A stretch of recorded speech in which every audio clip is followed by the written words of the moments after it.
ভারতবর্ষ ছেড়ে পালিয়ে গেছে। লড়াই হচ্ছে সারা দেশ করে। কৃষকরা ভুলে যাননি मोदी जी आपके किसान का जमीन छीना था।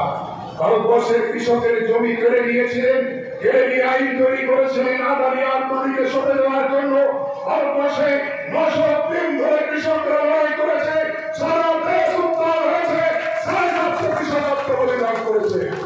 মোদীজি পিছু হটেছে, মোদীজি সাময়িক স্থগিত করেছেন। আমরা আপনাদের সামনে আবেদন করতেছি, দেশ আজকে ঐক্যবদ্ধ হয়েছে। এবং আমি এই সভা থেকে আপনাদের বলছি, 4 তারিখ ভারতবর্ষের ক্ষমতায় আর নরেন্দ্র মোদী থাকবে না। ভারতবর্ষে বিজেপির মুক্ত সরকার গঠন করার জন্য দেশ ঐক্যবদ্ধ হয়েছে। কালকে রাজ্যমন্ত্রী প্রধানমন্ত্রী এসেছিলেন, প্রধানমন্ত্রী রাজ্যে আর এজেন্ডা রাখতে পারলেন না। এখন তিনি ধর্মের ক্যাপসুল খাওয়ানোর চেষ্টা করছেন। মানুষ অনেক খেয়েছে, মানুষ বুঝে গেছে একটা বেকার ছেলে 22 বছর বয়সে সে যখন বিয়ে করতে যাবে, তার শ্বশুর বাড়িতে যখন জিজ্ঞেস করবে ছেলে কি করে, ছেলে রিটায়ারमेंट। एग्रीमेंट करवा देगा नरेंद्र मोदी ने। हमारा देश का नौजवान को काम का बाहर किया। ভারতবর্ষের কোথাও কর্মসংস্থান নেই। এত মহিলা বসে আছে, মহিলারা বিজেপিকে ভোট করেন। ভারতবর্ষে বেটি বাঁচাও বেটি পড়াও ব্র্যান্ড অ্যাম্বাসেডর ছিলেন আমাদের কুস্তিগির ওই মহিলা। তাকে যৌন ব্যবস্থা করা হলো, কে করলেন? বিজেপির এমপি বীর ঘোষেন। সারা দেশ উত্তাল হলো, ভারতবর্ষের সমস্ত মহিলারা রাস্তায় নেমে প্রতিবাদ করলেন, তিনি ধর্ণা দিলেন। ভারতবর্ষের প্রধানমন্ত্রী একটা কথা বললেন না, তিনি একটা প্রতিবাদও করলেন না। এটাই হচ্ছে বেটি বাঁচাও বেটি পড়াও স্লোগান। মণিপুরের মহিলাদের উলঙ্গ করে পেটানো হলো। ভারতবর্ষের একজন আদিবাসী যুবতীকে তাকে হেনস্থা করে যৌন নির্যাতন করে তাকে জ্যান্ত জ্বালিয়ে দেওয়া হলো। ভারতবর্ষ তৈরি হয়েছে। এই ভারতবর্ষ লায়া কা চৌকিদার আর মিগারা চোরোं के सरदार।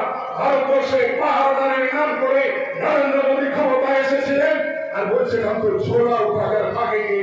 আপনাদের ছুরি দিয়ে ভারতবর্ষ ছেড়ে ভারতবর্ষের জনগণ তারা পালিয়ে যেতে দেবে না। যে লুট করেছেন, যেভাবে ভারতবর্ষকে বিক্রি করেছেন, তার কৈফিয়ত আপনাকে দিতে হবে। দেশ তৈরি হচ্ছে, এই বিজেপিকে আটকাতে হবে। আমাদের লড়াই বাম জাতীয় কংগ্রেসের লড়াই বিজেপি এবং তৃণমূলের বিরুদ্ধে। তৃণমূলকে নিয়ে পশ্চিমবঙ্গে আমি বিজেপিকে আটকাতে পারবেন না। তৃণমূল আর বিজেপি এরা একে অপরের পরিপূরক। একই ভুলে দুজন মধু খায়। বিজেপির 4 জন এমএলএ তৃণমূলের প্রার্থী হয়েছে, আর তৃণমূলের একজন এমপি এমএলএ বিজেপির প্রার্থী হয়েছে। কি সুন্দর দেখুন, স্বামী বিজেপির প্রার্থী আর স্ত্রী হচ্ছেন তৃণমূলের প্রার্থী। মানুষকে ভুল বোঝানোর চেষ্টা করছে।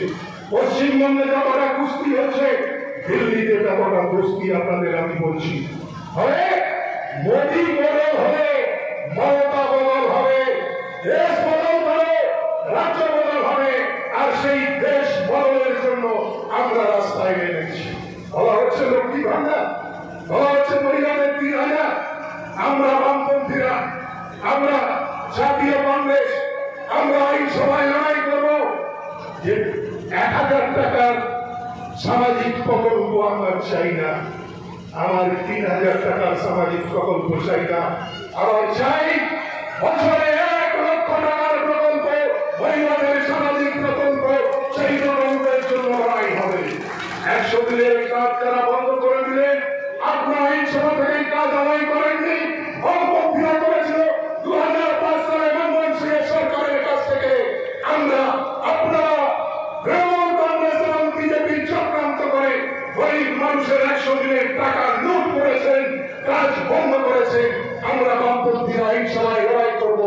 100 দিন নয়, 200 দিনের কাজ চাই, 700 টাকা মজুরি চাই। আজকে যদি আপনাদের গরিব খেটে খাওয়া মানুষের কণ্ঠ আইন সভায় উচ্চারিত করতে হয়, তাহলে বাম জাতীয় কংগ্রেসের জোট প্রার্থীদেরই আপনাদের নির্বাচিত করতে হবে।